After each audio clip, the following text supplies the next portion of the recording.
ನಮಸ್ತೆ ಟಿವಿ 20 ಕನ್ನಡ ವಾಹಿನಿಗೆ ಸ್ವಾಗತ.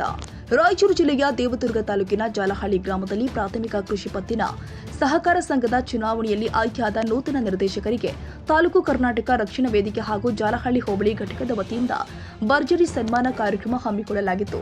ಪಕ್ಷಾತೀತ ಪ್ರಗತಿಪರ ರೈತರ ಒಕ್ಕೂಟದಿಂದಾಗಿ ಆಯ್ಕೆಯಾದ ನಿರ್ದೇಶಕರು ಆದ ಖುರ್ಷೀದ್ ಪಟೇಲ್, ಗಿರೀಶ್ ಮಾಲಿ ಪಾಟೀಲ್, ನವೀನ್ ಪಾಟೀಲ್, ಶಿವು ಬಸಪ್ಪ ರಾಮಪಾಳಿ, ಶ್ರೀಮತಿ ಶಾಂತಮ್ಮ ಜಂಬಲದಿನ್ನಿ, ಶ್ರೀಮತಿ ಸರಸ್ವತಿ ನಾಡೇಗೌಡ, ಈಶಣ್ಣ ಕಾಟಮಳ್ಳಿ, ಗೋವಿಂದಪ್ಪ ಹಲಗೇರಿ, ವೆಂಕುಬ ಪೂಜಾರಿ, ಅಮರೇಗೌಡ ಪೊಲೀಸ್ ಪಾಟೀಲ್ ಹಾಗೂ ವೆಂಕಣ್ಣ ಯರಕಮಟ್ಟಿ ಅವರನ್ನ ಸನ್ಮಾನ ಮಾಡಲಾಗಿದೆ. ಈ ಸಂದರ್ಭದಲ್ಲಿ ಮಾತನಾಡಿದ ಕರ್ನಾಟಕ ರಕ್ಷಣಾ ವೇದಿಕೆ ಮುಖಂಡ ಶರಣು ಹುಣಸಗಿ ಅವರು, ನೂತನ ನಿರ್ದೇಶಕರು ರೈತರ ಹಿತಾಸಕ್ತಿಯನ್ನ ಗಮನದಲ್ಲಿ ಇಟ್ಟುಕೊಂಡು ಪ್ರಾಮಾಣಿಕವಾಗಿ ಕಾರ್ಯನಿರ್ವಹಿಸಬೇಕು ಅಂತ ಸಲಹೆ ಕೊಟ್ಟಿದ್ದಾರೆ. ತಾಲೂಕು ಅಧ್ಯಕ್ಷ ನಂದಪ್ಪ ಪಿ ಮಠಿ ಅವರು ರೈತರಿಗೆ ಸರ್ಕಾರದ ಸೌಲಭ್ಯಗಳು ಸಮರ್ಪಕವಾಗಿ ತಲುಪುವಂತೆ ನೋಡಿಕೊಳ್ಳುವಲ್ಲಿ ನಿರ್ದೇಶಕರ ಪಾತ್ರ ಅತ್ಯಂತ ಪ್ರಮುಖವಾಗಿದೆ ಎಂದಿದ್ದಾರೆ.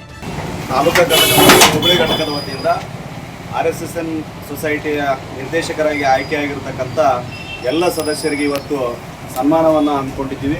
ಎಲ್ಲ ಸದಸ್ಯರು ಇವತ್ತು ಏನು ಮಾಡಬೇಕಪ್ಪ ಅಂತಂದರೆ, ತಮಗೆ ಯಾವ ರೈತರು ನಿಮಗೆ ಮತವನ್ನು ನೀಡಿದಾರ ಅವರ ಪೂರಕವಾಗಿ ಅವರ ಸಮಸ್ಯೆಗಳನ್ನು ಆಲಿಸುತ್ತಾ ಅವರಿಗೆ ಬೇಕಾಗಿರ್ತಕ್ಕಂಥ ಸೌಲಭ್ಯಗಳನ್ನು ಸೊಸೈಟಿಯಿಂದ ಏನು ರೈತರಿಗೆ ಸೌಲಭ್ಯಗಳು ಸಿಗ್ತವೋ ಆ ಎಲ್ಲ ಸೌಲಭ್ಯಗಳನ್ನು ಪ್ರಾಮಾಣಿಕವಾಗಿ ಎಲ್ಲ ಸದಸ್ಯರು ಅವರಿಗೆ ಒದಗಿಸಿಕೊಡ್ಬೇಕು ಮತ್ತು ಯಾವತ್ತು ರೈತರ ಜೊತೆಗೆ ನಿಲ್ಲಬೇಕು ಅಂತ ಹೇಳಿ ಅವರಿಗೆ ಇವತ್ತು ನಾವು ಕರ್ನಾಟಕ ರಕ್ಷಣಾ ವೇದಿಕೆಯಿಂದ ಅವರಿಗೆ ಅಭಿನಂದನೆಯನ್ನು ಸಲ್ಲಿಸ್ತಾ ಅವರಿಗೆ ಮನವಿಯನ್ನು ಕೂಡ ನಾವು ಇವತ್ತು ಮಾಡ್ತೇವೆ. ಕರ್ನಾಟಕ ರಕ್ಷಣಾ ವೇದಿಕೆ ತಾಲೂಕು ಅಧ್ಯಕ್ಷರು, ತಾಲೂಕು ಅಧ್ಯಕ್ಷರು ಮತ್ತು ಹೋಬಳಿ ಅಧ್ಯಕ್ಷರು ಪದಾಧಿಕಾರಿಗಳಿಂದ ನಾವು ಕರ್ನಾಟಕ ಇಲ್ಲಿ ಕೃಷಿ ಇಲಾಖೆಯಿಂದ ಇವರನ್ನು ಆಯ್ಕೆಯಾಗಿರ್ತಾರಲ್ಲ ಸದಸ್ಯರು ನಿರ್ದೇಶಕರು, ಇವರಿಗೆ ಸನ್ಮಾನ ಮಾಡಿ ಪತ್ತಿನ ಸಹಕಾರ ಸಂಘದ ನಿರ್ದೇಶಕರಾಗಿರ್ತಾರೆ. ಇವರು ನಿರ್ದೇಶಕರಾಗಿದ್ದರೆ ರೈತರಿಗೆ ಕೆಲಸ ಮಾಡಲಿ ಅಂತೇಳಿ ಕರ್ನಾಟಕ ರಕ್ಷಣಾ ವೇದಿಕೆಯಿಂದ ಇವರಿಗೆ ಸನ್ಮಾನ ಮಾಡಿದ್ವಿ. ಅವರೆಲ್ಲರಿಗೂ ಅಭಿನಂದನೆಗಳು ತೋರ್ತಾ ಇದ್ವಿ.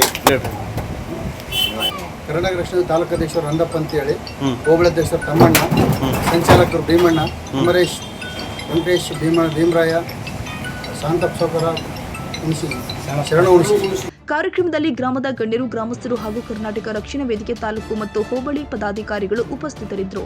ಪ್ರಮುಖವಾಗಿ ಶಂಕರಗೌಡ ಮಾಲಿ ಪಾಟೀಲ್, ಬಾಬು ಮೆಡಿಕಲ್, ರಾಮನಗೌಡ ಲಿಂಗದಹಳ್ಳಿ, ತಿರುಪತಿ ಲಿಂಗದಹಳ್ಳಿ ಸೇರಿ ಹಲವರು ಭಾಗವಹಿಸಿದ್ರು. ಈ ಕಾರ್ಯಕ್ರಮವನ್ನು ಕರವೇ ಮುಖಂಡರು ಆದ ಶರಣು ಹುಣಸಗಿ, ರಂಗಪ್ಪ ಬಂಡಿ ಮತ್ತು ಮತ್ತಿತರರು ಸಂಯೋಜಿಸಿದ್ರು. ಖಾಜಾ ಹುಸೇನ್ ಬಾಬಾ, ಜಾಲಹಳ್ಳಿ, ಟಿವಿ 20 ಕನ್ನಡ. ಕನ್ನಡಿಗರ ಮೆಚ್ಚಿನ ನಿಮ್ಮ ಟಿವಿ 20 ಕನ್ನಡ ವಾಹಿನಿ ಇದೀಗ ಟಿವಿಯಲ್ಲಿ ಲಭ್ಯ. ಕರ್ನಾಟಕ ಮತ್ತು ದೇಶ ವಿದೇಶದ 360 ಡಿಗ್ರಿ ಸುದ್ದಿ ವಿವರವನ್ನ ಪಡೆಯುವುದಕ್ಕೆ ಟಿವಿ 20 ವಾಹಿನಿಯನ್ನು ಲೈಕ್ ಮಾಡಿ, ವಿಡಿಯೋಗಳನ್ನು ಶೇರ್ ಮಾಡಿ, ಕಮೆಂಟ್ ಮಾಡಿ, ಸಬ್ಸ್ಕ್ರೈಬ್ ಮಾಡಿ. HCN ಕೇಬಲ್ 842 ನಂಬರ್ನಲ್ಲಿ ಹುಕ್ಕೇರಿ ತಾಲೂಕು ಹಾಗೂ ಸಂಕೇಶ್ವರದ ಸುತ್ತಮುತ್ತಲಿನ ಹಳ್ಳಿಗಳಲ್ಲಿ ಲಭ್ಯ. PCN ಕೇಬಲ್ 129 ನಂಬರ್ನಲ್ಲಿ ಹಾರುಗೆರೆ ಸುತ್ತಮುತ್ತಲಿನ ಹಳ್ಳಿಗಳಲ್ಲಿ ಲಭ್ಯ. ರಾಯಬಾಗ್ ಡಿಜಿಟಲ್ ಚಾನೆಲ್ ಕೇಬಲ್ 80ನೇ ನಂಬರ್ನಲ್ಲಿ ರಾಯಬಾಗ ತಾಲೂಕಿನ ಸುತ್ತಮುತ್ತಲಿನ ಹಳ್ಳಿಗಳಲ್ಲಿ ಲಭ್ಯ. UDCN ಕೇಬಲ್ ನೆಟ್ವರ್ಕ್ ಉಗಾರ ಸುತ್ತಮುತ್ತಲಿನ ಹಳ್ಳಿಗಳಲ್ಲಿ ನಿಮ್ಮ ಟಿವಿ 20 ಕನ್ನಡ ವಾಹಿನಿಯೂ ಲಭ್ಯ.